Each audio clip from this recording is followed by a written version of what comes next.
प्राचीन काल की ये पवित्र कथा है। कैलाश पर्वत की गोद में भगवान शिव और माता पार्वती अपने दोनों पुत्रों श्री गणेश और कार्तिकेय के साथ आनंद पूर्वक निवास करते थे।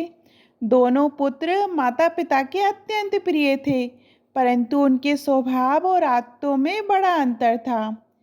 कार्तिकेय साहसी, तेज और हमेशा नई नई जगहों की यात्रा करने के इच्छुक रहते थे, जबकि गणेश जी शांत, स्थिर, बुद्धिमान और गंभीर स्वभाव के थे।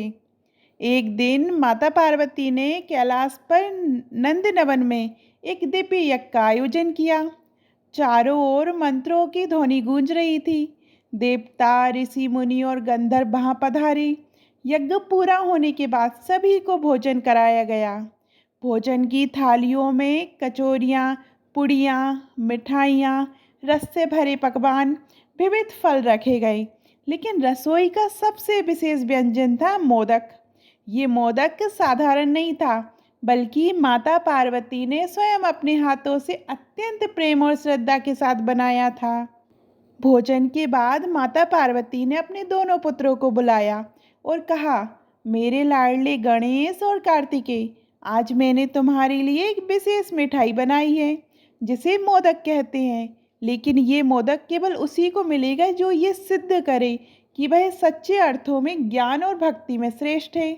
माता के शब्द सुनते ही दोनों भाइयों के मन में उत्सुकता जागी।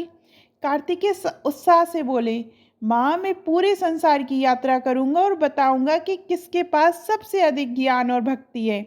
इतना कहकर वे तुरंत अपने वाहन मोर पर सवार होकर निकल पड़े। कार्तिकेय आकाश में उड़ते हुए विभिन्न दिशाओं में गए।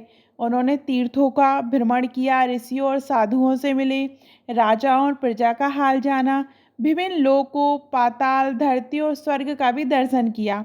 हर जगह उन्होंने ज्ञान की बातें सुनी, धर्म के नियम जाने और भक्ति का स्वरूप देखा।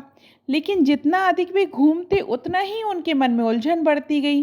कहीं लोग कहते कि ज्ञान वेद पढ़ने में है, कहीं कहते भक्ति केवल तपस्या में है, तो कोई कहता सच्चा ज्ञान केवल युद्ध कला और साहस में है।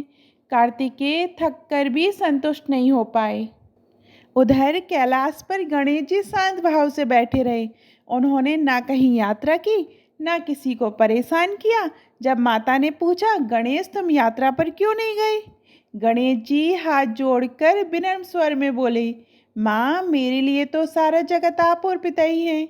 जब मैंने आपकी परिक्रमा कर ली, तो ये पूरे ब्रह्मांड की परिक्रमा के समान है। आपके चरणों में ही सारा ज्ञान, सारी भक्ति और संपूर्ण संसार समाया हुआ है।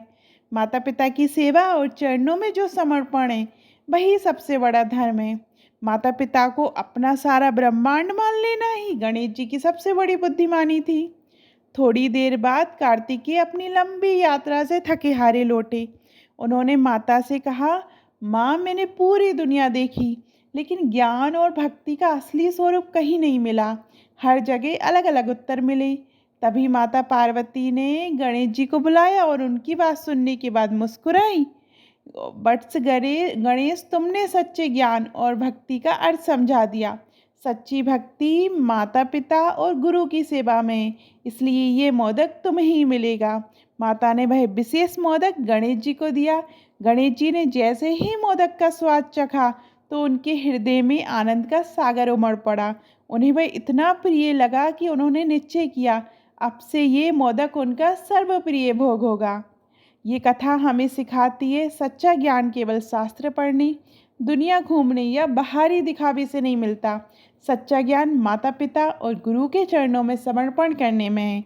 और सच्ची भक्ति वही है जिसमें प्रेम, सेवा और समर्पण हो। इसी कारण हर पूजा, विशेषकर गणेश चतुर्थी पर, गणेश जी को मोदक अर्पित करना अत्यंत शुभ और फलदायी माना जाता है। आपको ये कथा कैसी लगी, कमेंट में ज़रूर बताइएगा।